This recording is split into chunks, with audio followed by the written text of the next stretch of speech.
Sebastian Stan is a different man. In our totally accidental theme week here about people wanting to put out beautiful, perfect versions of themselves to the world, now we have a different man starring Sebastian Stan and Renate Reinsve. What's it about, Alonso? Face is falling off in clumps. I'm sure it only looks like clumps to you. Perhaps any potential risk is worth the reward? So Sebastian Stan stars as Edward. He is an actor. He has a condition that has disfigured his face and, is making his way through the world trying to get parts. He gets a gig early on. We see in like an office instructional film about, how to cope with coworkers who might have certain facial conditions. He is entered into an experimental drug program and miraculously erases everything and leaves him looking like Sebastian Stan. And at that point, rather than continue with the drug program, he tells the doctors that Edward is dead and he's now a guy named Guy.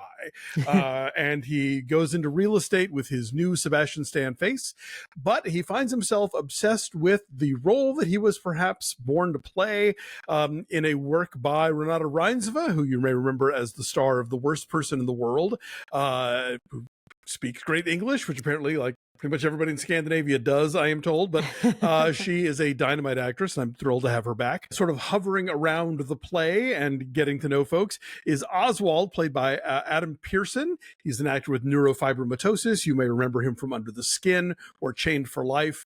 And he is a charming, rakish ladies' man, everything that Edward is not. And the triangle that emerges between these three characters goes into really fascinating places. It is interesting that this is opening around the same time as The Substance, because it is so much about who we are inside versus what we present to the world. This film operates in a way that is not nearly as grandly grotesque as The Substance, but I think also does ask those sort of hard questions, particularly when the people involved are actors or performers or people who are looking for the spotlight. In this case, I think particularly Sebastian Stan kind of goes through this arc of not really realizing that it's not so much about what's on the outside that matters, and I think kind of trying to figure out what his inner life and inner reality is that kind of becomes the through line here. Right. The idea that he can fix himself from the outside in. Yeah. When like this gentleman who has this same condition is just lovely and swaggering and popular and confident. That's the key. Confident and popular. Charismatic. He loves himself, and that joy radiates from inside of him. And so to see the two of them play off of each other is really fascinating. And that dynamic keeps changing between all three of them, because when Edward's face is disfigured, right, early in the film, and Renate Reinsve is his neighbor in this apartment building, like he's sort of taken aback. Like, why is this beautiful and interesting woman so interested in me? Like, why is she hanging out with me? Why is she talking to me? And so that dynamic between the two of them keeps changing depending on what he looks like. Right. And that's fascinating too. It's funny. This is kind of like a Woody Allen movie in a lot of ways. Did you pick up on that too? A little. It is a very kind of New York movie about people like in the theater and that sort of thing. What I kept thinking about was that you could sort of look at these characters and think, are you being manipulative and exploitative, or are you just doing what artists do and taking things and experiences you've had and channeling them into your work? Mm-hmm.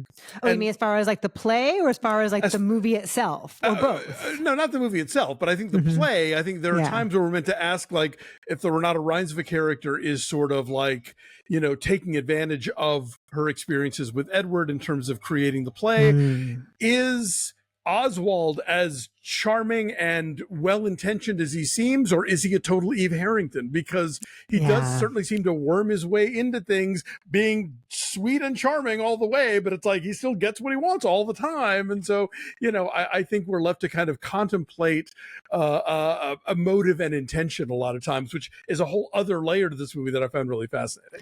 For sure. It doesn't answer any of those questions in a neat or tidy way. Like, I think it will definitely lead to good conversations afterward, not unlike The The Substance. But yeah, it feels like a very specific, like 70s era Woody Allen movie to me. It's shot on film, and just there's like a grainy kind of quality to the look of it, to the texture of it, but also like these oddball eccentrics, like the people that you would only know because they live in the same apartment building as you in New York, right? Right. So I think it has a really vivid sense of place in terms of like what kind of apartments they live in. Like the place that Edward lives is like kind of run down, like it's small, it's just the right size for him, but it's like kind of dingy, kind of run down. There's like an ongoing thing with like whatever's happening with the ceiling. Yeah. And so all of that makes but the building gets nicer as the movie goes along. Like at the beginning of the film, all the apartment numbers on the doors are like those little letter and number stickers that you get at the hardware store. And by the end of it, everybody's got these nice painted, you know, etched doors with the number in it. Like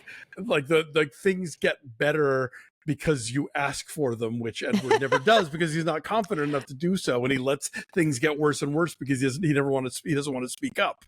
Right, and you can see that in his body language, and I think that Sebastian Stan does a really good job of this before and after the transformation of like the way indicating. He dresses too. Yeah, he dresses like in sort of a schlubby way, and just like the way he carries himself. So the makeup is really effective here. We were talking about how great the visual effects makeup is in The Substance, but here as well, because like they had to create that whole prosthetic, and that is Sebastian Stan underneath there. And I read in the press notes that he actually walked the streets of New York, like during production, like he walked around New York. He went to his usual coffee place, and people didn't recognize him, and like how interesting that was for him as a famous person. Sure. As a famous person who looks like that, he's incredibly handsome, you know, to then go and walk through the world, and how that informed like the deep way he was able to convey this character's, you know, insecurity, and feeling, you know, other or different in the world. So that was all really effective too, I thought. Yeah, it definitely, as with The Substance, I think it's a movie that's going to prompt a lot of conversation.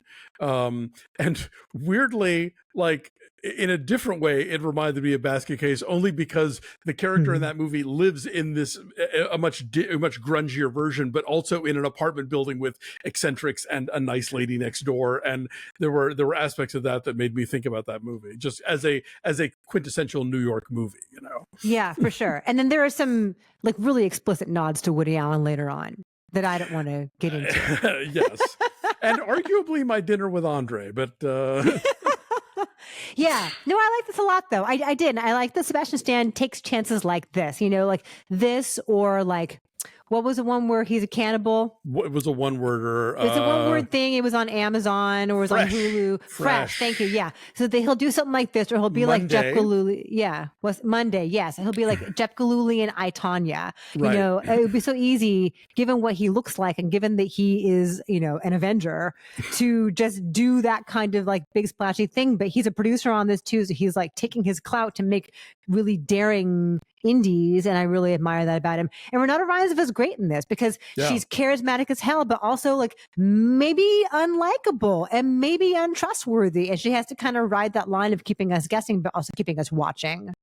Yeah, absolutely. Like I said, I think you can look at these characters at certain times and think, oh, wait, are you just like a user? Like, you know, but then maybe they're not. Maybe they do have the best intention in mind. That it's just, so yeah, I like the fact that there's no easy read on these characters. They're all complex in a way, including Adam Pearson's, because I think, you know, that he's worked with Schimberg before on Chained for Life. And I think that it would be very easy for a director to be like, oh, well, this guy is 100% pure and noble and great. And here he is like you said, dazzlingly charismatic and rakish, but you know, I think there are some questions as to like, is he manipulative, or is or just things just work out for him? You know, like you kind of have to make up your mind about that for yourself. Yeah, he keeps surprising you. I think because of the way that films so frequently depict disabled characters. There's a lot more to him going on that's a lot more interesting here, and I love the score. Yes. Definitely. This is a kind of came out of nowhere, but I was really impressed with it. A24, well done, and I hope people give this one a shot. What's your number? I will say like an 8. I'm going to say like I'm going to put it right up there with The Substance. I'll say an 8.7. There's a lot to digest here, and I hope people will seek it out. Great. It's in theaters on Friday. Go find it.